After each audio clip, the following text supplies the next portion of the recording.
لیکن آپ کی آواز ہمارے نزدیک منورٹی کے نزدیک بہت ضروری ہے.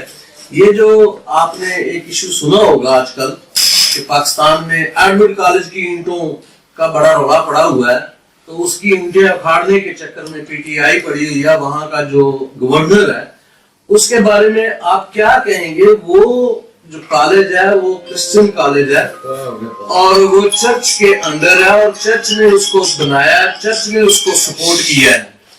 تو حکومت وقت جو کے پی کے کی ہے وہ اس کو ہتھیانا چاہتی ہے. یہ ہماری قوم کا موقف ہے منورٹیز کا.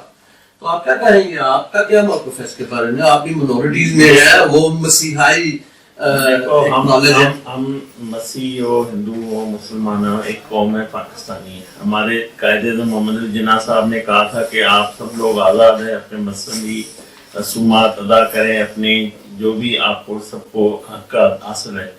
تو یہ جو ایڈورڈ کالج کا ایشو ہے, یہ اس کے پیچھے عمران خان ہے, اس کے پیچھے کے پی کے گورنمنٹ ہے.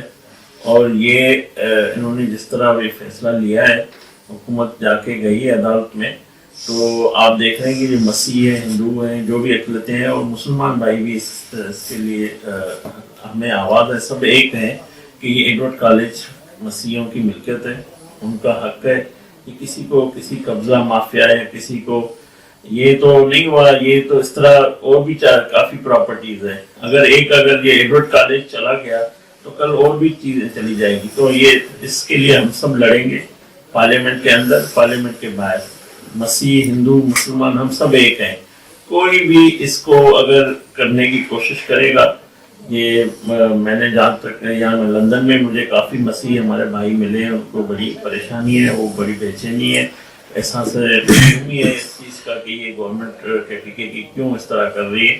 تو ہم اس کو آواز اٹھائیں گے, پہلے بھی ہم نے آواز اٹھائی ہے, ابھی بھی ہم اس پہ بڑا کام کریں گے. اور یہ کوئی اکیلا نہ سمجھے, ہم سب پاکستانی ہیں, یہ ان کا حق ہے, کوئی اسے نہیں چھین سکتا.